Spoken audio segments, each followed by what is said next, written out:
লোক নিৰ্মাণ বিভাগৰ অধীনৰ মঙলদৈ পাথৰীঘাট খৈৰাবাৰী পথৰ বিধ্বস্ত অৱস্থা যাৰ ফলত অতিষ্ঠ হৈ পৰিছে স্থানীয় ৰাইজ।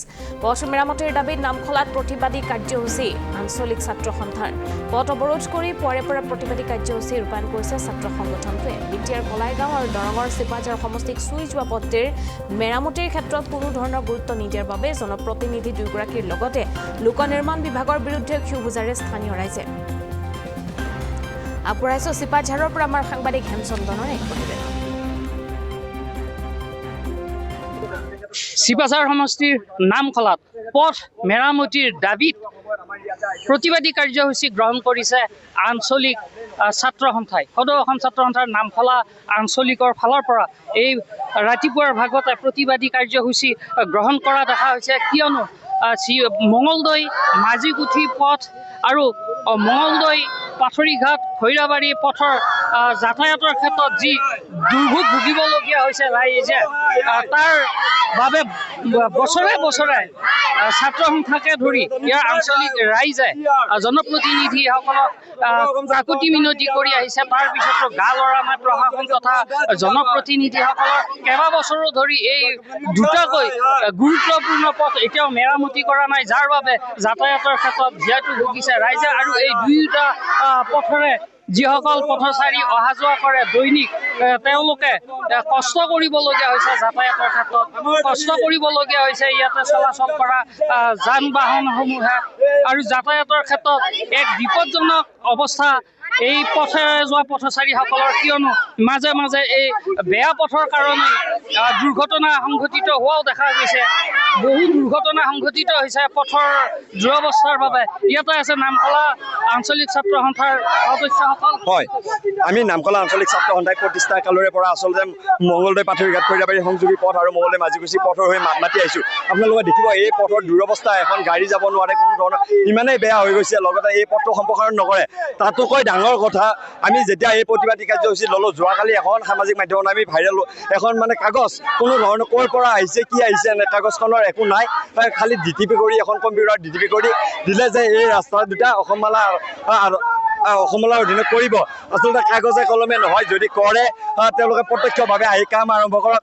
আৰু আমাৰ যিগৰাকী কলাইগাঁও সমষ্টিৰ বিধায়ক দুৰ্গাদাস বড়ো আচলতে এগৰাকী অদক্ষ অকমন্য বিধায়ক, তেখেতক আমি ধিক্কাৰ প্ৰদান কৰিছোঁ। কাৰণ প্ৰাক্তন ছাত্ৰ নেতা হিচাপে তেখেতক আমি চিনাকি দিবলৈ আজি লাজ পাওঁ। কিয় লাজ পাওঁ? তেখেতে এই সমষ্টিটো যেতিয়া জিকিলে, তেখেতে বিধায়ক হিচাপে জিকিলে, তাৰপিছত কিন্তু তেখেতক আমি দেখা নাই। একাংশ দালালৰ জৰিয়তে তেখেতে যি কাম চলাই আছে ইয়াতে, তেনেকৈ কিন্তু তেওঁৰ সপোন পূৰা নহয়। যি টংলা সমষ্টিত নতুন সপোন দেখিছে, এই অঞ্চলবাসীৰ ৰাইজৰ কিন্তু তেওঁ সাওপাত লগত লৈ যাব লাগিব।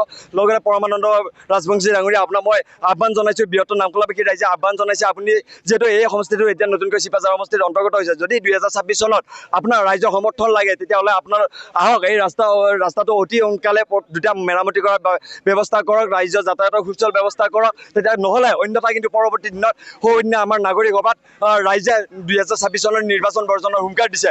গতিকে আপোনালোকে এই বিষয়টো গুৰুত্ব আৰোপ কৰক। লগতে গড়কাপ্তানি বিভাগ, মঙলদৈত যিটো গড়কাপ্তানি বিভাগৰ বিষয়া কৰ্মচাৰীসকল আছে, তেওঁলোকে আচলতে শুই আছে নেকি?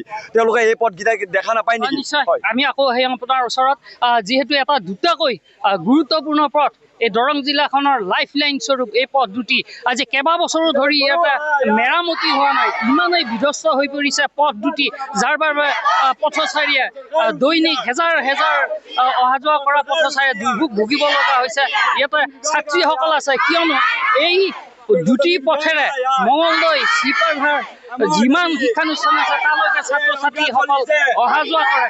কি ক'বা, জনপ্ৰতিনিধিসকল আছে, তোমালোকৰ কাৰণে এই ৰাস্তাটো যিহেতু সোনকালে মেৰামতি কৰাৰ প্ৰয়োজন আছে, তোমালোকেও অহা যোৱা কৰা এইপিনে।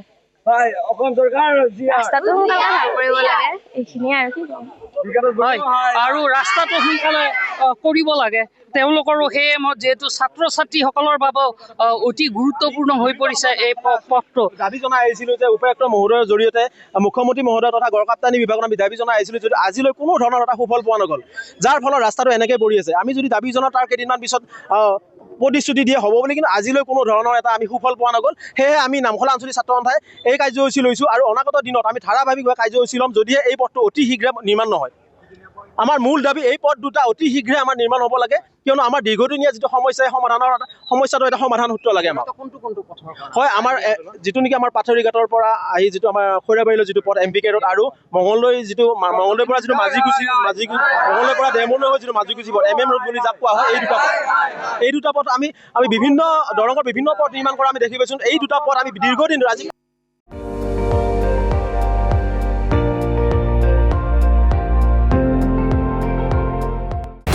আপুনি চাই আছে ND24 সৰ্বশ্ৰেষ্ঠ নহয় সৰ্বোত্তমৰ দৌৰ।